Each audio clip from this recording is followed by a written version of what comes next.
गोड खाल्ल्याने डायबिटीज होत नाही. पहिली गोष्ट मी सगळ्यांना इथं सांगू इच्छितो की तुम्ही लहानपणापासून गोड खात आलेला आहे आणि तसं असतं तर मग काही जरी गोड खाल्लं तर सगळ्यांनाच डायबिटीज व्हायला पाहिजे होता.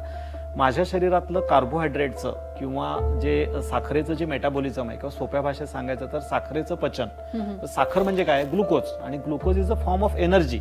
सो आपल्याला जेवढं श्वास घेणं गरजेचं आहे तेवढंच आपल्या शरीरामध्ये साखर येणं किंवा ग्लुकोज येणं गरजेचं आहे. आपण काही जरी खाल्लं तरी शरीरात ग्लुकोज येणारच आहे. ही पहिली गोष्ट लक्षात घेणं गरजेचं आहे. तुम्ही काही नाही खाल्लं तरी पण शरीर आपले मसल जाळून ग्लुकोज तयार करतात आणि हे ग्लुकोज आपल्या स्केलेटल सेल्स पर्यंत किंवा आपले जे स्नायू पेशी आहेत त्याच्यापर्यंत पोहोचवणं फार गरजेचं असतं. ही मेटाबॉलिझम जोपर्यंत व्यवस्थित आहे तोपर्यंत आपल्याला डायबिटीज किंवा डायबिटीज सारखा डिसऑर्डर होत नाही. जेव्हा माझ्यातल्या या साखरेच्या पचन करण्यामध्ये जेव्हा अडथळा किंवा अवरोध तयार होतो त्यावेळेला माझी साखर वाढायला लागते आणि त्यावेळेला डायबिटीस होतो.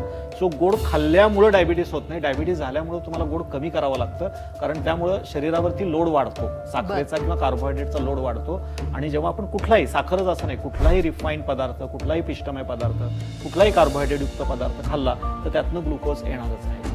सो गोड खायचं का नाही खायचं हा नंतर पण गोड खाल्ल्यामुळे डायबिटीस होत नाही. त्यामुळे आता जर का डायबिटीस तुला नसेल तर तू डेफिनेटली गोड खाऊ शकतेस पण गोड खाण्यामध्ये पण नैसर्गिक गोड खाल्लं पाहिजे.